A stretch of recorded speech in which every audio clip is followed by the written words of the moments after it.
Imagine giving everything for someone and discovering you've lost yourself along the way. What do you do when pain teaches you to be strong? She will move forward, and you will see how it's possible to start anew. Are you ready for this journey? If this story interests you, don't forget to subscribe to our channel and tell us which city you're watching from. Continuing, the noise at London City Airport in London was deafening that December afternoon. Boarding announcements mixed with hurried conversations, the dragging of suitcases and the crying of tired children. Julia felt every sound like a needle piercing her already fragile concentration. She was there in the middle of that crowd, holding the hand of her son, Peter, just 4 years old, who insisted on pulling her arm to show her the airplanes through the enormous glass panes of the concourse. Her 7-month belly weighed more than she imagined possible. Each step was a calculated effort, each movement a negotiation between discomfort and the need to keep going. Peter didn't understand his mother's exhaustion. For him, this was an adventure day, a trip to visit his grandmother in Manchester, and nothing could diminish his childish enthusiasm. Julia tried to smile at her son, tried to maintain the mask of normality that had become her greatest performance in recent months. But inside, she felt the weight of something much greater than the pregnancy. It was the weight of a marriage that no longer had life, the weight of broken promises and a love that had turned into a prison. Raphael had insisted she not travel. He had yelled that morning, even before the sun rose, saying she was being irresponsible, that she was putting the baby at risk, that she was trying to escape him. Julia could no longer distinguish when his concerns were genuine and when they were just another form of control. In recent months, everything had blurred into a fog of manipulation and fear. She remembered when she fell in love with Raphael. He was different, or so it seemed. A successful businessman, owner of a construction company that was growing rapidly in the London property market. He had charm, confidence, and spoke about the future with a conviction that made her feel secure. Julia was too young, she realized later, too young to understand that security was not the same as love, and that control could be mistaken for care. The wedding happened quickly. Too quickly, her friends would say later when it was too late to turn back. Raphael enveloped her in a life of superficial luxury, business parties where she was just an ornament on his arm, dinners where he spoke and she merely smiled. Gradually, Julia realized she was losing herself, that the woman who once dreamed of being an architect, who drew imaginary buildings in old notebooks, had been replaced by an empty, silent version of who she used to be.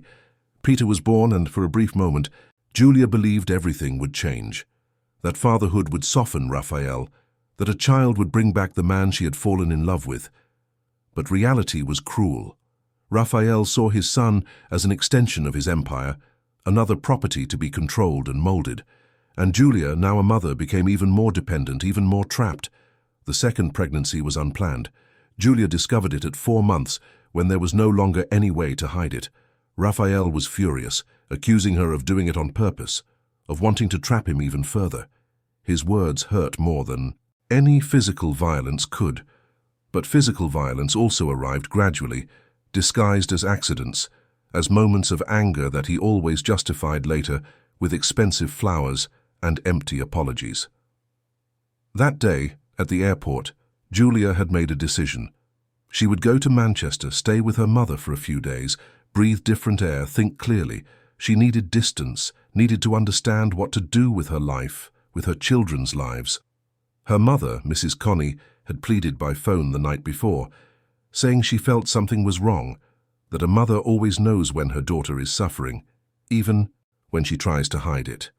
Peter pulled Julia's hand again, pointing to a toy store. She bent down with difficulty, holding her belly, and promised they would buy something on the way back. The boy pouted, but accepted, returning to watch the planes with fascination. Julia looked at the departure board. Her flight would leave in 40 minutes. She had already checked her luggage, already had her boarding passes in hand. She just needed to go through security and wait in the departure lounge. That's when she saw him. Raphael was there in the middle of the concourse, standing like a statue of contained rage. Beside him, Victoria, his assistant, held a folder and looked around with that expression Julia knew well, that mixture of superiority and disdain. Victoria always played a strange role in Raphael's life. She was efficient, no one denied that. But there was something more, an intimacy that went beyond the professional, a complicity that made Julia uncomfortable. Julia's heart pounded. How had he found out? She had been so careful, had bought the tickets at a cafe far from home, had told him she was just going to the doctor. But there was Raphael, and from the expression on his face, he wasn't there to say goodbye with kisses and waves. Raphael saw her at the same instant. Their eyes met across the crowd, and Julia saw the fury in them, that cold, calculated fury that was worse than any angry outburst. He began to walk towards her, and Victoria followed, her high heels clicking on the floor with military precision. Julia squeezed Peter's hand, who sensed the tension and looked up, confused. She tried to smile at her son, but her lips trembled. She thought of running, of grabbing Peter and running to security, where Raphael couldn't follow without a boarding pass. But her legs felt like lead, and her belly made any running impossible. Raphael stopped in front of her, so close she could smell his expensive cologne, the one he wore for important meetings. Victoria stood a step behind, watching everything with her eagle eyes. "Going somewhere, Julia?" Raphael said, his voice low but laden with threat. His wife didn't answer immediately, trying to organize her thoughts. Peter hid behind his mother's leg, sensing the danger even without understanding its nature. "I'm going to visit my mother," Julia replied, trying to keep her voice steady. "She's sick and needs me." "How convenient," Raphael let out a humorless laugh. "Your mother is sick just when you decide to run away from me. Do you think I'm an idiot, Julia? Do you think I don't know what you're doing?" "I'm not doing anything, Raphael. I'm just visiting my mother. I'll be back in 3 days. 3 days, he repeated, as if savoring the word. 3 days to do what? To tell lies about me, to try to defame me, to meet someone. The accusation hit Julia like a slap. Meet someone? Where had Raphael gotten that idea? She barely had the strength to take care of herself and Peter, let alone have any kind of relationship outside of her marriage. "You're going crazy," she said, and immediately regretted it. She knew contradicting Raphael in public was dangerous, that he hated being challenged, especially in front of other people. His eyes narrowed. "Crazy? I'm crazy for worrying about my family, for wanting to keep my wife and children safe? You're the one acting suspiciously, Julia, hiding trips, lying about appointments. What are you hiding from me?" Victoria moved a little closer, and Julia realized she was recording everything with her cell phone, discreetly held at waist height. It was a trap, she realized too late. Raphael had planned this, had orchestrated this public confrontation for some purpose she didn't yet understand. "I'm not hiding anything," Julia tried to defend herself, but her voice came out weak. "I just need a few days away, Raphael. Please, try to understand." "Away from me, you mean?" He took a step forward, further invading her personal space. "You want to leave me, don't you? You've been planning this for months. That's why you've been acting so strange, so distant." "It's not about you." Julia felt tears burning her eyes. "It's about me, about needing to breathe, to think, to be with my mother." "Everything is about me when you are my wife," Raphael said, and for the first time his voice rose slightly. "You belong to me, Julia. You and these children. I won't let you destroy our family with your crazy ideas." Peter began to cry softly, frightened by his father's tone. Julia bent down to comfort him, but Raphael grabbed her arm, stopping her. The grip was strong, painful, and she felt something beyond physical pain. She felt the desperation of being trapped, of having no way out. "Let go of me, Raphael," she pleaded, trying to pull away. "You're coming home with me now," he ordered. "We'll resolve this privately as it should be. I won't allow you to make a scene here." But that's exactly what happened. As Raphael pulled Julia by the arm, trying to drag her away, she resisted. Her maternal instinct spoke louder than fear, and she needed to protect Peter, who was now openly crying.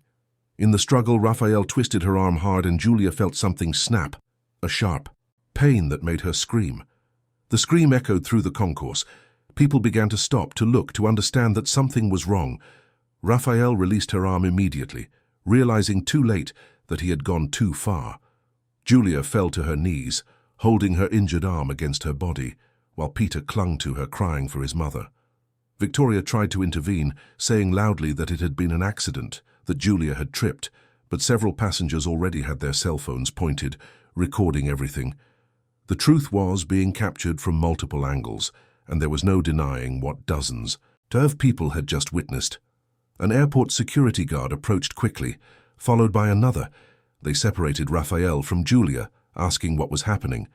Raphael tried to use his charm, his respectable businessman demeanor, but Julia, still on the ground and holding her arm, said in a weak but clear voice that he had hurt her, that she needed help. That's when a woman approached. She was a woman of approximately 50, well-dressed, with a posture that exuded authority and compassion at the same time. She knelt beside Julia, completely ignoring Raphael and Victoria. "My name is Olivia," she said softly. "You're hurt. Let's get you medical help." Olivia turned to the security guards. "Call an ambulance immediately, and the police too. This was an assault. We all saw it." Raphael tried to protest, saying it was his right to be there, that he was her husband, but Olivia interrupted him with an icy glare. "Being a husband doesn't give you the right to hurt anyone," she said, and there was a weight in her words that made Raphael recoil. Julia realized there was something familiar about that woman, something in her eyes that made her feel she wasn't alone for the first time in a long time. "You'll be all right," Olivia said to Julia, holding her free hand gently. "I'll make sure of it." And looking at Peter, who was still crying, clinging to his mother, she added, "Your little boy will be all right too. You're safe now." Julia didn't know who that woman was, didn't understand why she was helping her, but felt a wave of relief mixed with physical pain. Her arm throbbed, probably broken, and she felt slight contractions in her belly that worried her. The ambulance arrived quickly, and paramedics began to assess her situation. Raphael tried to accompany her, but Olivia blocked his way, and the airport security guards prevented him from following.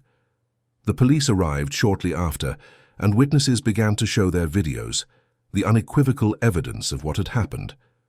As she was taken on the stretcher, Julia held Peter with her good arm and looked back one last time. She saw Raphael being questioned by the police, Victoria trying to explain something, and Olivia, that mysterious woman, watching everything with a determination Julia didn't understand, but for which she was profoundly grateful. The pain in her arm was intense, but there was another deeper pain, the pain of realizing that her marriage was a dangerous farce, that the man with whom she had sworn to spend her life was capable of hurting her in front of her own child, in front of hundreds of strangers. And at the same time, there was a glimmer of hope, small but real, ignited by the intervention of that unknown woman who had placed herself between her and danger without hesitation. In the ambulance, as the paramedic examined her arm and checked the baby's heartbeat, Julia closed her eyes and allowed the tears to finally fall. Peter, lying beside her, also cried softly, but held his mother's hand tightly, as if afraid of losing her. "It's going to be all right, my love," Julia whispered to her son, although she wasn't sure she really believed it. But she needed to believe, needed to find strength from somewhere to move forward, to protect her children, to escape the prison her life had become. As the ambulance sped through the streets of London towards the nearest hospital, Julia thought of her mother, who would be waiting for her arrival in Manchester. She would have to call, explain, make sure. She didn't worry too much. But how to explain this? How to tell her mother that everything she had warned about, all the signs she had pointed out about Raphael before the wedding, had proven true? The paramedic said her arm was indeed fractured, that it would need an X-ray and probably a cast. He also said the baby seemed fine, but they would do full exams to be sure.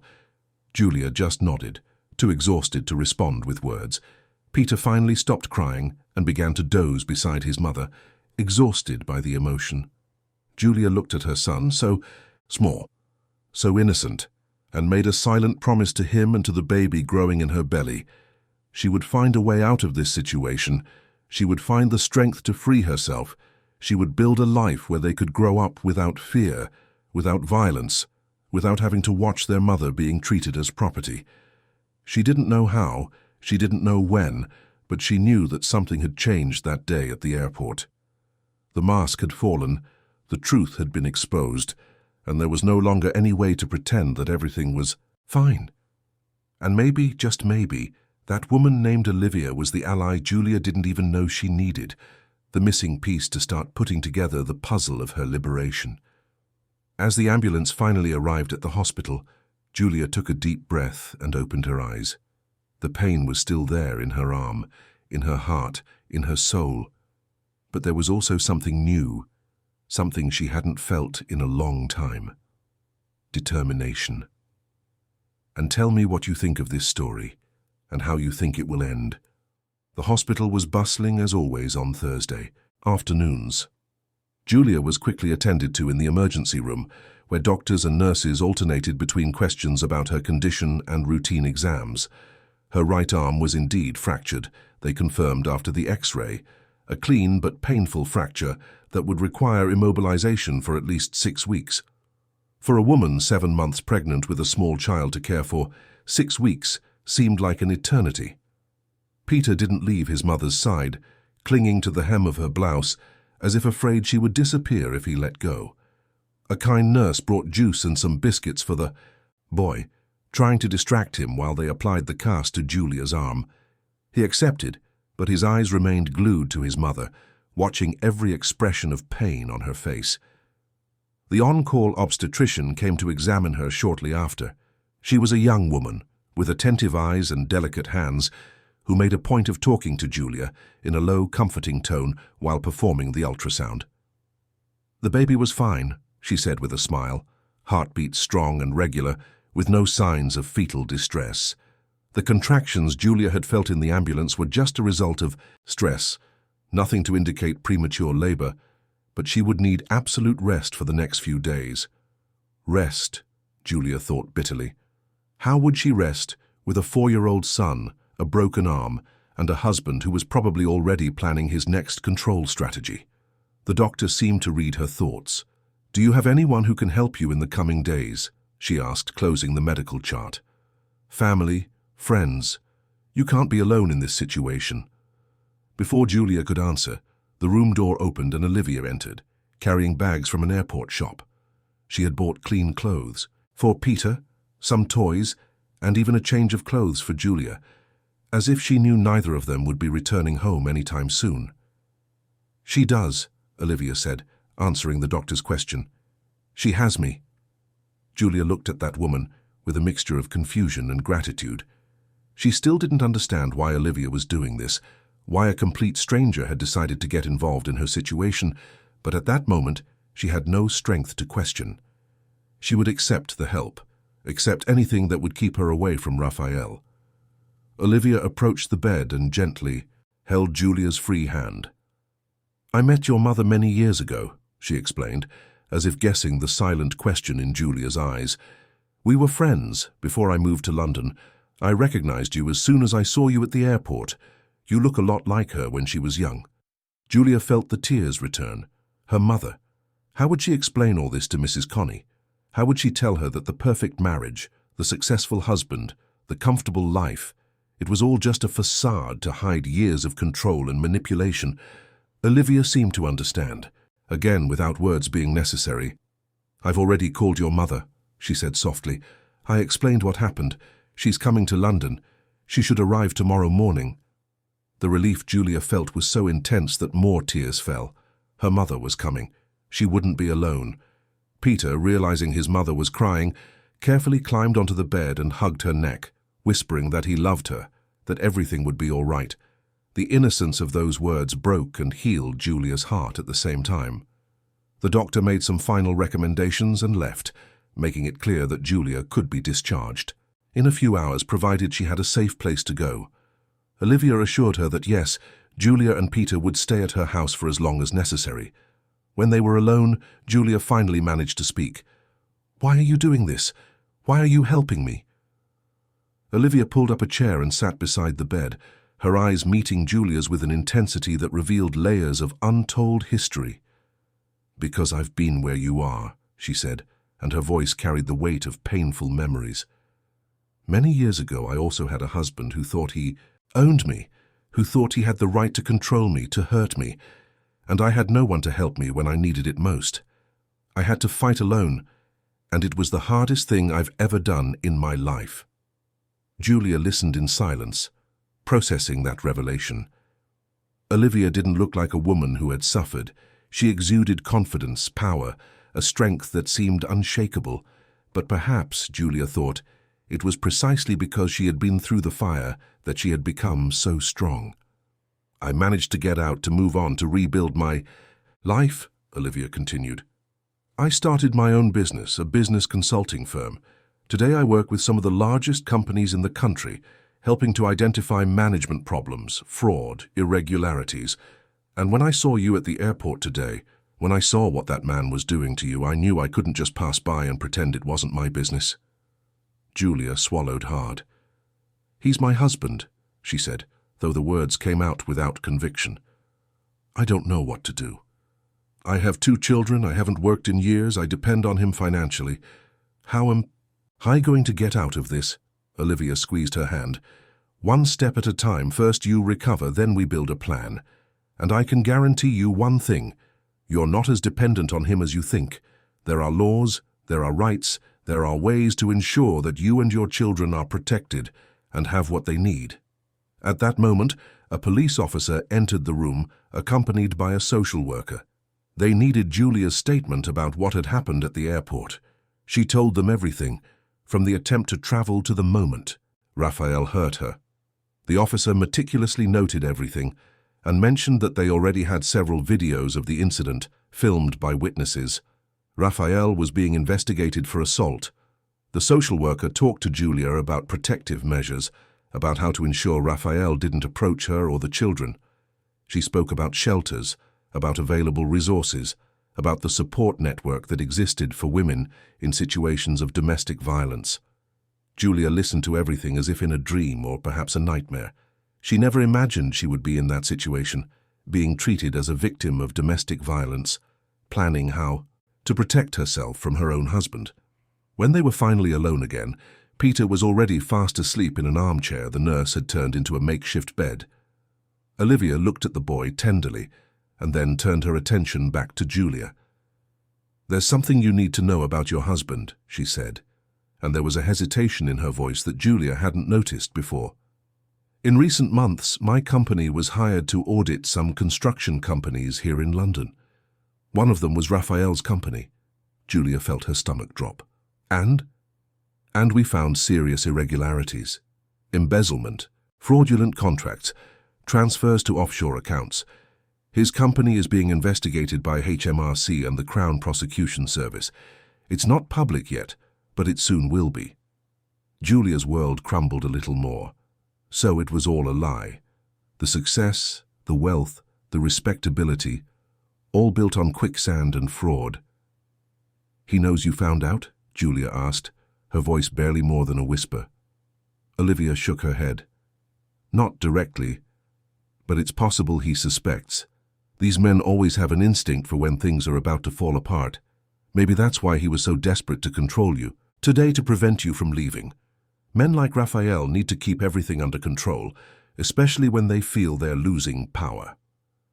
Julia closed her eyes, trying to process everything. Her husband was not just an abuser, he was also a criminal.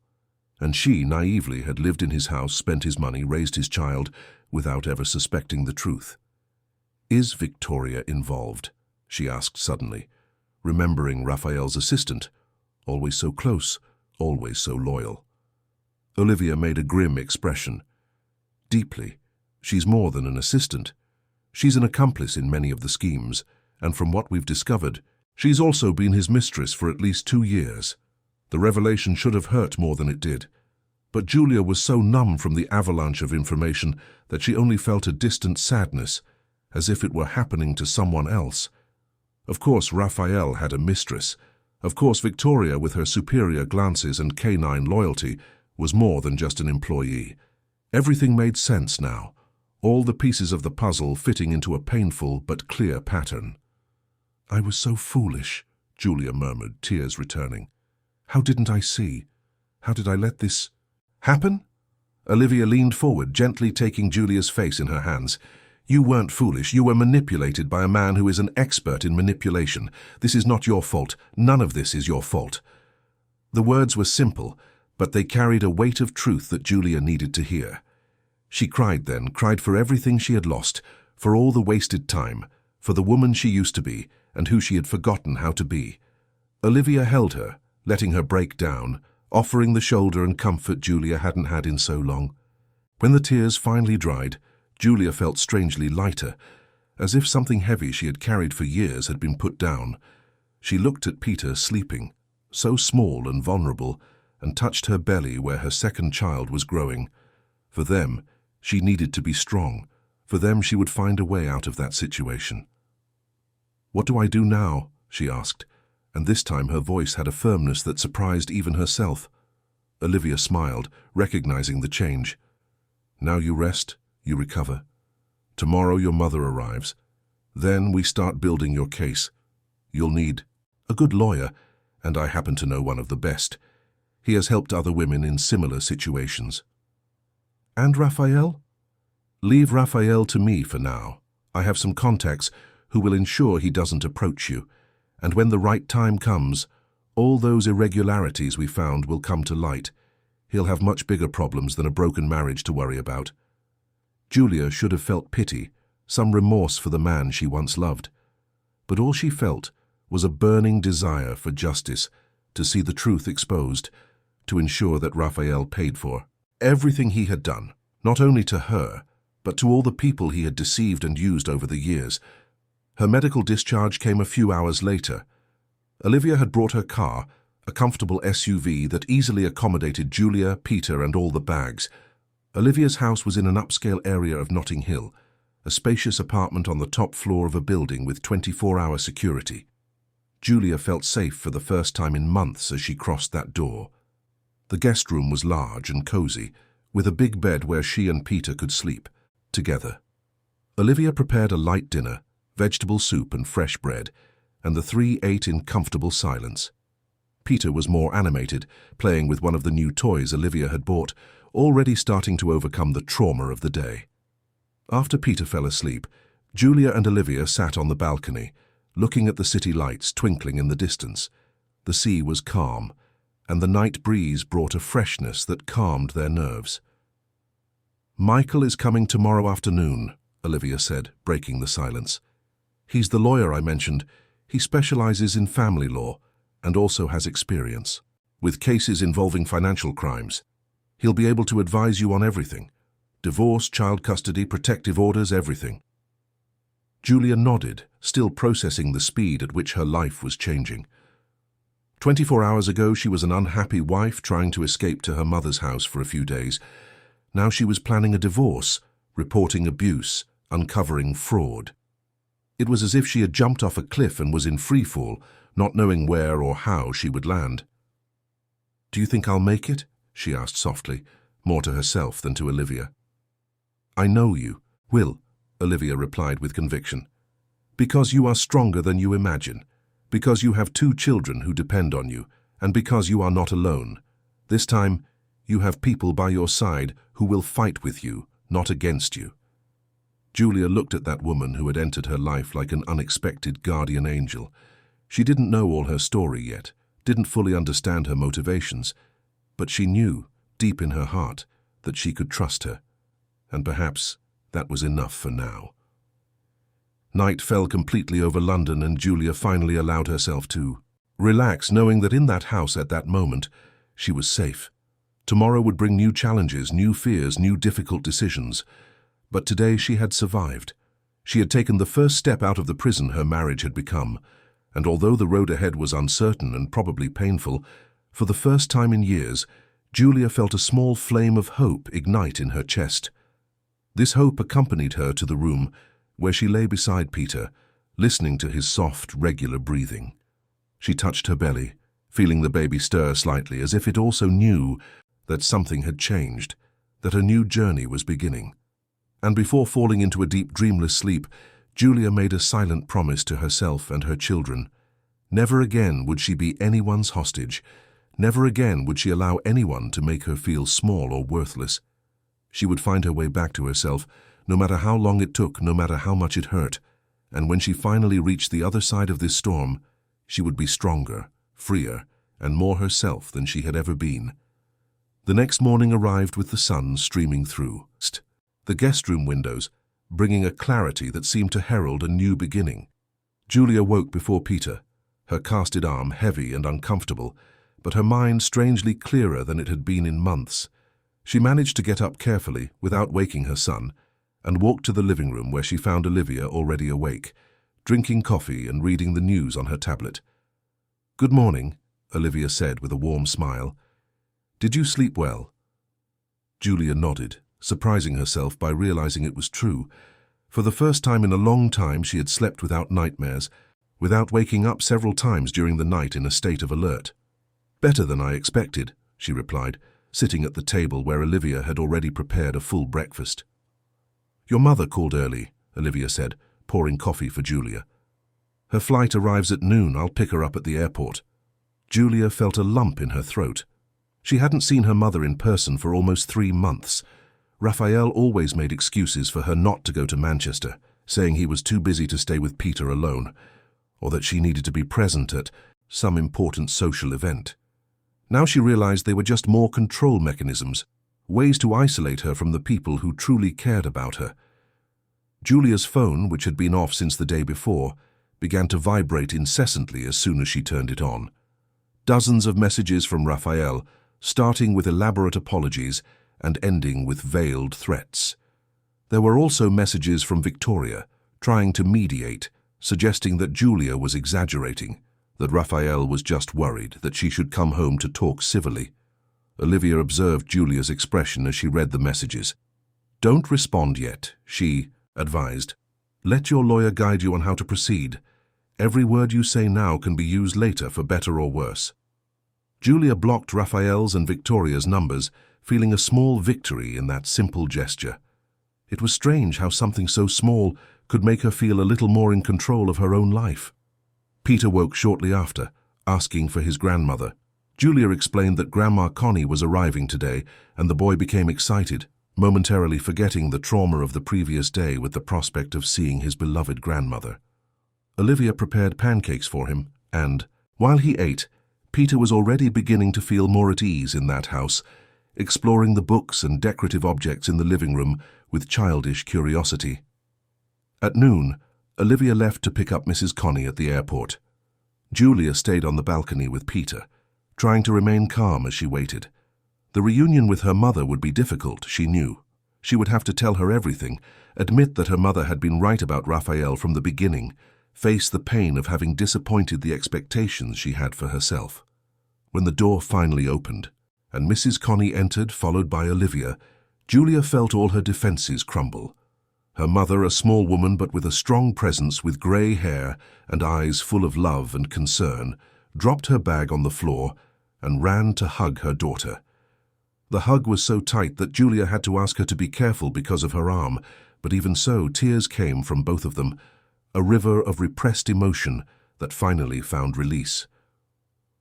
"My daughter, my girl," Mrs. Connie repeated, stroking Julia's hair as she did when she was a child. "It's all right now, Mommy is here. Everything will be fine." Peter ran to hug his grandmother, and for a moment they were just a family, reuniting, reconnecting, finding comfort in each other. Olivia discreetly withdrew to the kitchen, giving them privacy. When they finally sat down, Julia told her mother everything. Every detail, every humiliation, every moment of fear and control. Mrs. Connie listened in silence, holding her daughter's hand, tears running freely down her face. When Julia finished, her mother pulled her into another hug. "You are not alone, daughter," she said firmly. "You will never be alone again, and that man will pay for what he did. I'll make sure of it." The determination in Mrs. Connie's voice, a woman who had raised Julia alone after her father abandoned them when the girl was just 7 years old, a woman who had worked hard all her life to give her daughter opportunities she herself never had, was comforting and inspiring at the same time. In the afternoon, Michael arrived. He was a man in his early 40s, tall, with discreet framed glasses and a serious but gentle manner. He carried a briefcase full of documents and a posture that conveyed competence and confidence. Olivia made the introductions, and everyone sat in the living room to talk. Michael listened to Julia's story attentively, asking specific questions, noting details.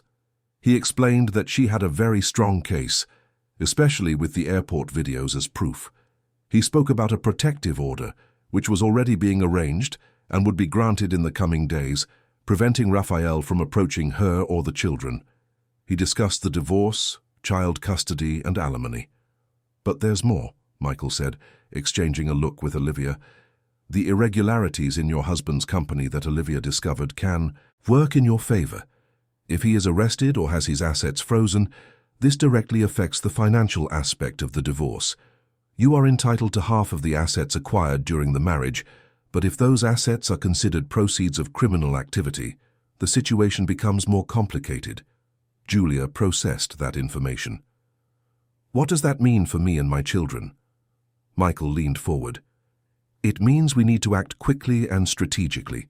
We will file for divorce immediately, requesting sole custody of the children and alimony based on the standard of living he provided. At the same time, we will use the information about the fraud to ensure he doesn't try to hide or transfer assets. I'm already in contact with the Crown Prosecution Service about his case. They are very interested in collaborating." "And Victoria?" Julia asked. "Will she also be prosecuted?" "Probably," Michael confirmed. "If she was involved in the fraud, and from the documents Olivia showed me it seems she was, she will also face charges. This can help us, because she may decide to collaborate with the authorities to reduce her own sentence, which means more evidence against your husband." Olivia added something she had discovered that morning. "There's one more thing. We investigated Raphael's offshore accounts a little further. We discovered that he diverted much more money than we initially thought. We're talking about millions of pounds. And it wasn't just from his company. He also diverted funds from clients, from investors, from projects that were never completed." The magnitude of the situation was becoming increasingly clear. Raphael was not just an abusive husband. He was a large-scale criminal, someone who had deceived and stolen from many people over the years. And Julia, unknowingly, had been married to this man, had slept beside him, had trusted him. "I feel so stupid," she murmured. Mrs. Connie held her hand firmly. "You are not stupid, daughter. You were deceived by a man who is an expert in deception. There's a difference." Michael agreed. "Julia, you have nothing to be ashamed of.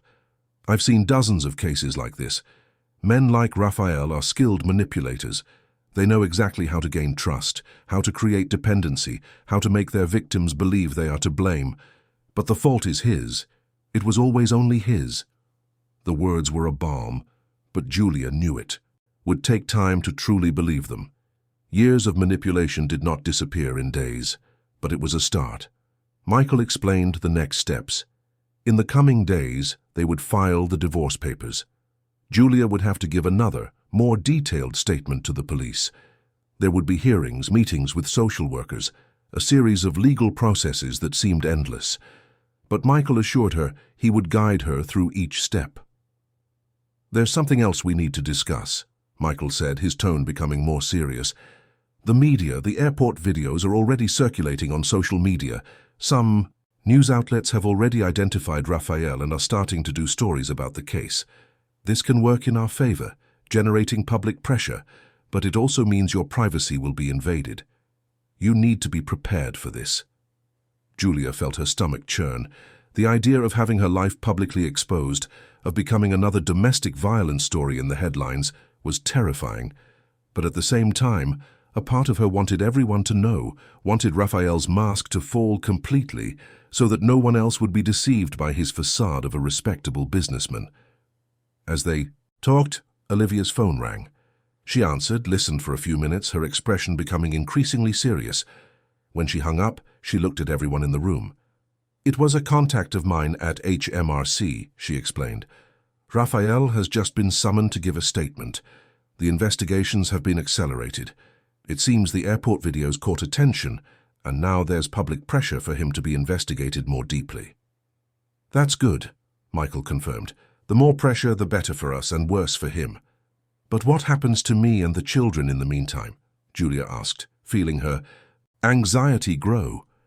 What if he tries to do something? What if he tries to take Peter away from me? Michael was firm. The protective order will prevent that, and I will request an injunction ensuring he cannot make any decisions about the children without judicial authorization. You are protected, Julia. Legally, emotionally, physically. We will not let him get near you. Peter, who had been playing in the room during the meeting, returned to the living room asking for water. Mrs. Connie got up to help him, and Julia watched the interaction between grandmother and grandson with a heavy heart. Peter deserved to grow up without fear, without having to witness violence, without carrying the weight of a father who saw people as property. That night, after Michael left and Peter was asleep, the three women sat on the balcony again. Mrs. Connie had prepared chamomile tea, and they drank in silence, each lost in her own thoughts. "You know," Mrs. Connie said finally, "I was so afraid when you married him. I saw the signs early on, the way he isolated you, how he always had to have the last word, how he made you feel small. But you seemed so enchanted, so convinced he was the perfect man. I tried to talk, but you didn't want to listen." Julia felt the guilt return. "I know, Mom, you were right. I should have listened to you." Mrs. Connie shook her head. "It's not about me being right. It's about you being safe now. It's about you having a second chance to build the life you deserve. And this time, we will be by your side every step of the way."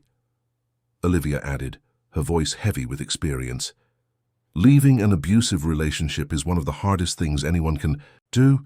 There's the fear, the financial insecurity, the worry about the children, what people will think, but every day you stay is one more day you lose of your own life. Every day you stay is one more day teaching your children that this type of relationship is normal." Olivia's words touched something deep in Julia. She thought of Peter, of how he had witnessed the scene at the airport, of how he would be marked by it. She thought of the baby growing in her belly, who did not yet know the world but deserved to be born into an environment of peace and security. "I'm not going back," Julia said, and for the first time the words came with total conviction. "No matter what he promises, no matter how many flowers he sends, how many excuses he invents, it's over. I'm done with it." Mrs. Connie and Olivia exchanged a look of approval and relief. This was what they hoped to hear, the definitive declaration that Julia had finally awakened, that she had found her strength. The following days were a whirlwind of activity. Michael worked tirelessly on the legal proceedings. The protective order was granted, prohibiting Raphael from approaching Julia within 200 meters. The divorce petition was officially filed, requesting sole custody of the children and alimony that would ensure the standard of living they were accustomed to. Raphael tried to retaliate, hiring expensive lawyers and attempting to paint Julia as an unstable wife, making false accusations. But the airport videos were undeniable, and the witnesses numerous. Public opinion had already formed its conclusion, and it was not favorable to Raphael. The media, as Michael had predicted, was everywhere. Journalists tried to get interviews with Julia. Photographers camped outside Olivia's building. The story had all the elements the press loved: a rich businessman fallen from grace, domestic violence captured on video, millions in fraud, a pregnant wife fighting for justice. But in the midst of that chaos, something unexpected happened. Other women began to come forward, women who had worked for Raphael, who had suffered harassment, who had been fired when they refused his advances, employees of the construction company who witnessed irregularities but were afraid to speak, ex-girlfriends who had suffered abuse before Julia. Each new revelation was another stone in the house of cards Raphael had built. His reputation, so carefully cultivated over the years, was crumbling in real time. Companies cancelled contracts, investors demanded their money back, old friends and partners distanced themselves. Michael kept Julia informed of every development. The Crown Prosecution Service was building a solid case. HMRC had frozen several accounts. There was a real possibility that Raphael would be arrested even before the divorce was finalized. "And Victoria?" Julia asked during one of the meetings with Michael, curious despite herself. Michael smiled slightly. "Victoria is trying to make a deal. She wants to collaborate with the investigations in exchange for a reduced sentence. She's willing to testify against Raphael, hand over documents, reveal everything she knows. Julia felt a strange satisfaction with that news. Victoria, who always looked at her with superiority, who fed Raphael's ego and helped keep him in power, was now betraying him to save her own skin. There was a poetic justice in it. Olivia brought even more news. My company finished the full audit. What we found is worse than we imagined. Raphael not only embezzled money, but was also involved in a money laundering scheme. There are connections with corrupt politicians, with other fraudulent companies. This goes far beyond a construction company with financial problems. With each revelation, Julia felt as if she were meeting a stranger. The man she had been married to for 5 years, the father of her children, was someone completely different from what she imagined. And although it hurt to recognize that she had been so completely deceived, there was also a strange relief in knowing that it wasn't her madness, that her instincts, screaming that something was wrong, had been right all along. One afternoon, while resting in the room with Peter drawing beside her and Mrs. Connie crocheting in the armchair, Julia felt the baby kick, hard. She placed her hand on her belly, feeling the vigorous movements, and for the first time since she discovered the pregnancy, she felt genuine joy for the child that was coming. This baby will be born in freedom, she thought. Will be born in a home without fear, without violence, without lies. And that certainty, more than any legal or financial victory, was what truly mattered. Olivia entered the room, bringing fresh news. Raphael has been summoned for a custody hearing tomorrow. There's a real chance he'll be preventively arrested while investigations continue. Michael thinks it's likely, given the seriousness of the accusations and the risk of flight. Julia nodded, processing. A part of her, the part that still remembered the man she fell in love with years ago, felt a pang of sadness. But that part was getting smaller and smaller, being replaced by a growing determination to protect her children and rebuild her life. Tomorrow would be another day, another step on this journey. But today, at that moment, surrounded by people who loved and supported her, with her children safe and her freedom guaranteed, Julia allowed herself a small moment of peace. The storm had not yet completely passed, but she could see for the first time a glimpse of blue sky on the horizon, and that was enough to keep moving forward, one step at a time, towards a future that would finally be truly hers. The morning of the custody hearing dawned cloudy, as if the sky itself reflected the tension that hung over everyone. Julia would not go to court. Michael had been emphatic about it, saying her presence was not necessary and could even be counterproductive for her health and the babies. But she knew that day would mark a definitive turning point. In her story, Mrs. Connie prepared a hearty breakfast, insisting that Julia needed to eat even without an appetite. Peter played in the living room, oblivious to the importance of the day, building towers with building blocks that Olivia had bought. The child's life had found a new normal in those weeks, a routine without jolts, without shouting, without the constant fear that used to inhabit their home. Michael called in the middle of the morning with the first update. The hearing had begun, and Raphael was accompanied by a team of 3 lawyers. The judge was hearing the prosecution's arguments about financial crimes, capital flight, and multiple fraud allegations. The prosecution presented a solid case, reinforced by Victoria's testimony, who had decided to collaborate fully in exchange for a reduced sentence. Julia held the phone tightly, listening to Michael's every word. He explained that the judge seemed inclined to order preventive detention, that the evidence was too abundant to ignore, and that the risk of Raphael fleeing the country was real, especially considering his overseas accounts and international contacts. Hours passed in agonizing waiting. Olivia tried to keep everyone distracted, putting on a movie for Peter, making tea, talking about trivial matters. But the tension was palpable, an invisible electric current connecting everyone in that room. When the phone finally rang again, Julia answered with trembling hands. It was Michael, and there was a note of contained satisfaction in his voice. "Preventive detention has been decreed," he said. "Raphael will be held while investigations continue and until trial. The judge considered that there is sufficient evidence of the crimes and a concrete risk of flight and obstruction of justice." Julia felt her legs weaken and had to sit down. Mrs. Connie and Olivia rushed to her side, concerned, but She raised her free hand, indicating she was fine. It wasn't a faint, it was relief. A relief so intense that her body didn't know how to process it. "Thank you, Michael," she managed to say, "for everything." "There's still a long way to go," he warned. "The criminal process will take time, and the divorce too. But the most dangerous part is over. He can no longer threaten you, can no longer control you. You are safe now, Julia. Truly." When she hung up the phone, Julia finally allowed the tears to come. But this time they were not tears of pain or fear. They were tears of liberation, of an immense weight finally being lifted from her shoulders. Mrs. Connie hugged her, crying along, and Olivia joined the embrace, the three women forming a circle of strength and support. Peter ran to them, wanting to participate in the hug even without fully understanding what was happening. "Mommy is okay?" he asked, his little voice full of concern. "Yes, my love," Julia replied, picking up her son with her good arm. "Mommy is very well, everything will be fine now."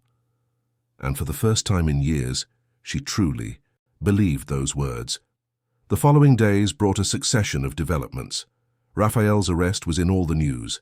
Newspapers and news websites detailed the crimes, the fraud, the embezzled money. Other victims began to appear, not only women he had emotionally abused, but also investors who had lost their savings, employees who had not received wages, suppliers who had been deceived. The empire Raphael had built with lies and manipulation was completely destroyed. The construction company went into judicial recovery, under investigation by multiple agencies. Victoria, fulfilling her plea bargain, provided meticulous details of every illegal operation, every forged document, every secret account. Michael worked quickly on the divorce process, which now proceeded without major obstacles. Raphael, from prison, initially tried to maintain his arrogant posture, demanding visits to his children, questioning Julia's every request. But his lawyers knew he no longer had bargaining power. They advised him to accept the proposed terms, especially since his public image was completely ruined. Sole custody was granted to Julia without contestation. Raphael would have the right to supervised visits only, and only after Peter and the baby had appropriate psychological support. Alimony was set at an amount that guaranteed comfort for the children, but which would come from the legitimate assets that still remained, not from the embezzled money. As the legal processes advanced, Julia began to rebuild her life in more tangible ways. Olivia introduced her to a therapist specializing in domestic violence, and the weekly sessions became a safe space where Julia could process everything she had lived through, understand the patterns of abuse, and learn to trust her own judgment again. Mrs. Connie had decided to stay in London, at least until the baby was born. She and Julia looked for an apartment to rent, something modest but comfortable, where they could start anew. Olivia insisted they could stay as long as they needed, but Julia felt it was important to have her own space, to build her independence not only from Raphael, but from any dependency. With Olivia's help, Julia began to explore work possibilities. She discovered that her architecture degree, which she had abandoned when she married Raphael, still had value. There were offices looking for professionals, and some were willing to offer flexible hours that would allow her to care for her children. One afternoon, while reviewing her old portfolio, full of university projects and unfulfilled dreams, Julia felt something awaken within her. It was the woman she used to be, the young woman full of ambitions and talents who had been buried under years of manipulation and control, and she was coming back, little by little, rebuilding her identity, rediscovering her passions. Peter also showed signs of recovery. The sessions with the child psychologist were helping him process what he had witnessed at the airport. He drew a lot, and his drawings gradually changed from dark and chaotic images to more colorful and happy scenes. He spoke of Grandma, of Aunt Olivia, of how he liked the new house they were going to live in, of how excited he was to meet his little brother or sister. One day, weeks after Raphael's arrest, an unexpected letter arrived. It was from him, handwritten, several pages of cramped script. Julia opened it with trembling hands, not knowing what to expect. The letter was different from anything Raphael had said before. There were no accusations, no obvious manipulations. It was, surprisingly, something that seemed like a genuine attempt at an apology. He acknowledged that he had been controlling, that he had hurt her, that his actions at the airport were inexcusable. He spoke about how prison had given him time to reflect, how he was also doing therapy, how he finally understood the gravity of his actions. But there was something else in the letter. Raphael asked Julia to consider allowing him to meet the baby when it was born, that he could have some chance to be a father, even if from a distance, even if he could never recover what he had lost. He said he didn't expect forgiveness, but he hoped for an opportunity to do things differently with the child that was about to be born. Julia read the letter several times, processing each word. She showed it to her mother, to Olivia, discussed it with Michael and with her therapist. Opinions were divided. Michael warned that it could just be another manipulation. The therapist suggested caution, but also recognized that people could change, especially when facing the real consequences of their actions. In the end, Julia decided to wait.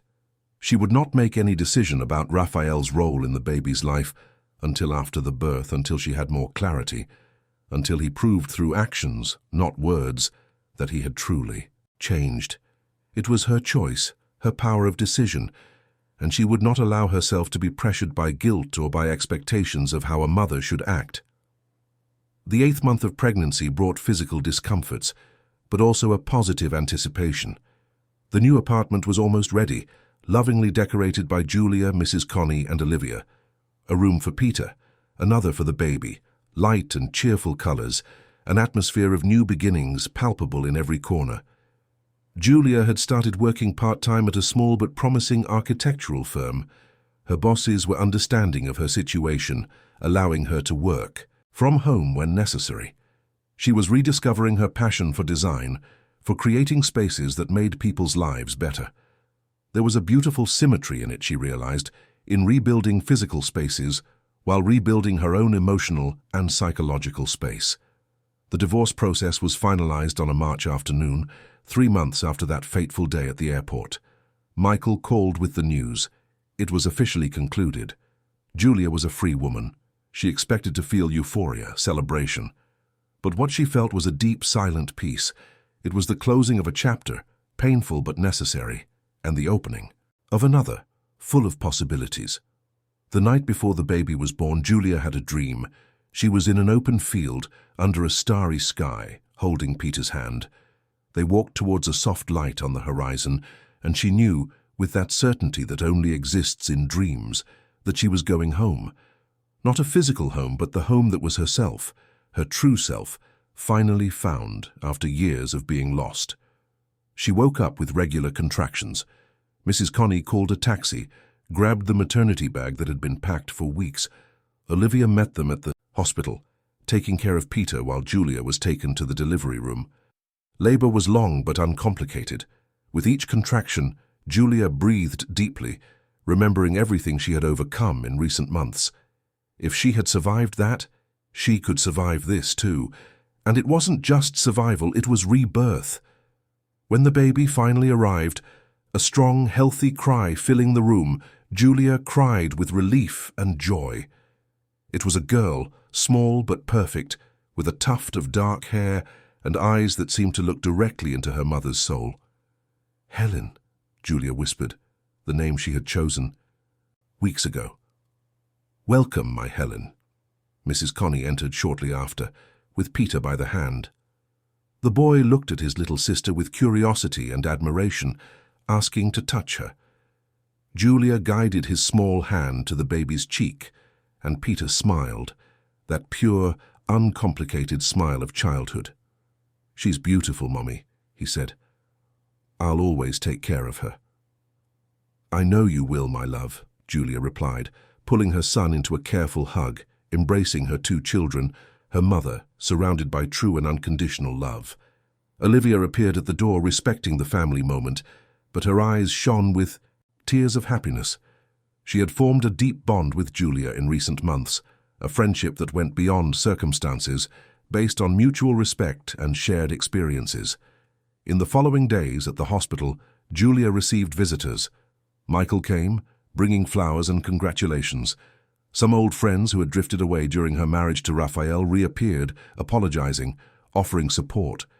And Julia, with Helen in her arms and Peter by her side, felt that she was finally complete. Not because she had someone by her side, but because she had found herself. Raphael sent a message through Michael asking for a photo of the baby. Julia thought long about it.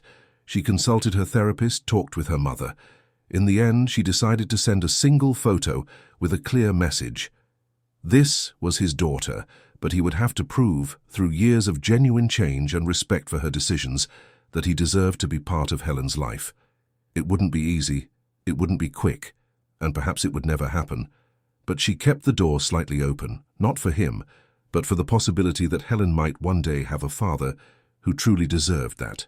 Title: The return home to the new apartment was a moment of silent celebration. Every room was a promise of a better future.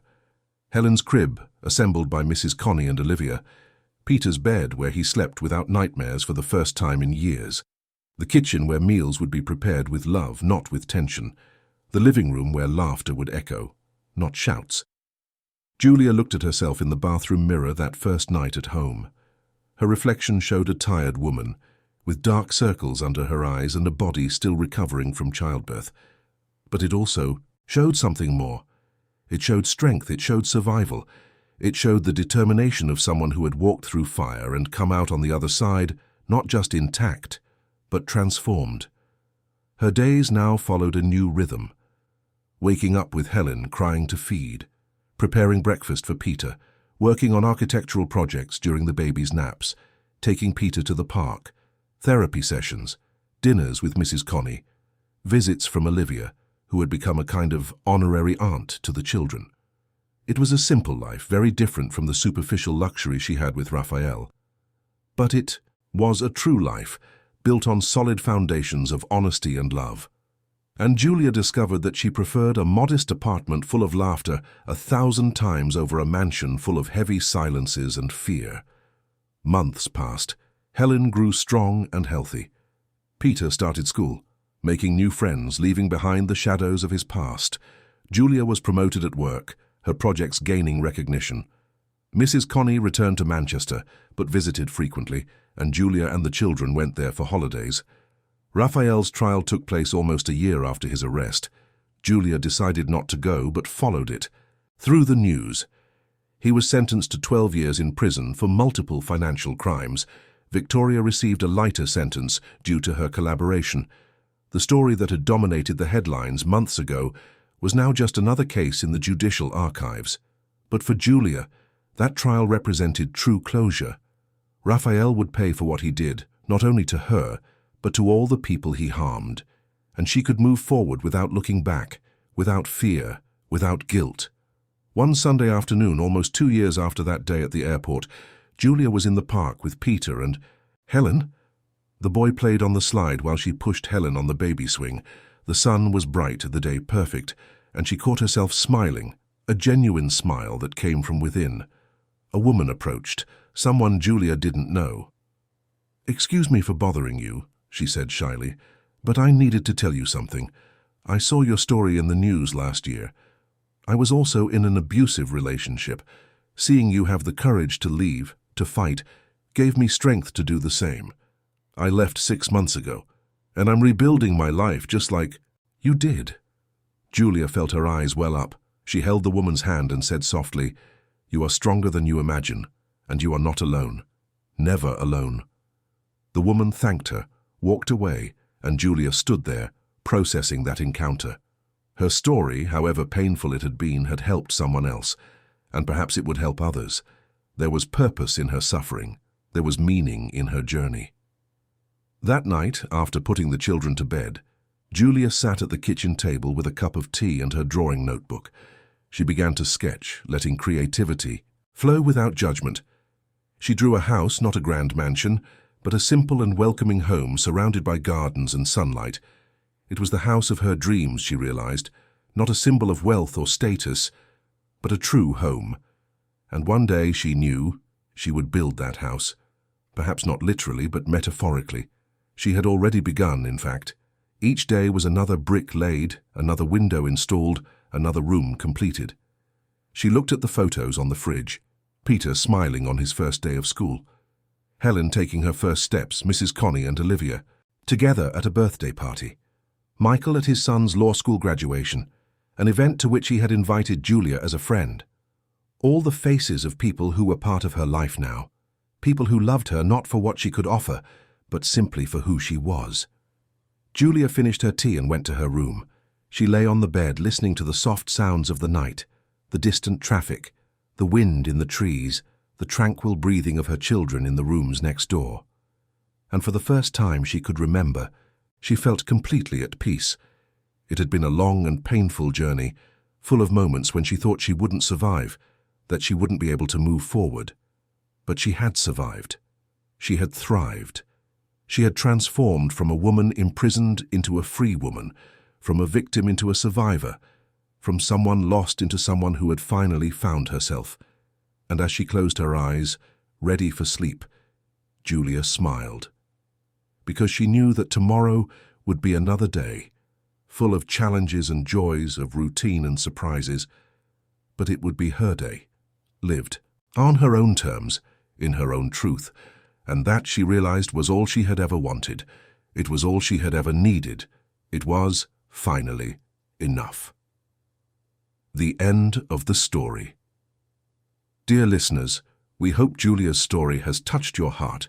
If you were moved by this journey of overcoming and freedom, please like, subscribe to the channel, and tell us in the comments what stood out to you most. Every day, we bring intense stories like this, which reveal the deepest side of the human soul. We look forward to seeing you in the next episode,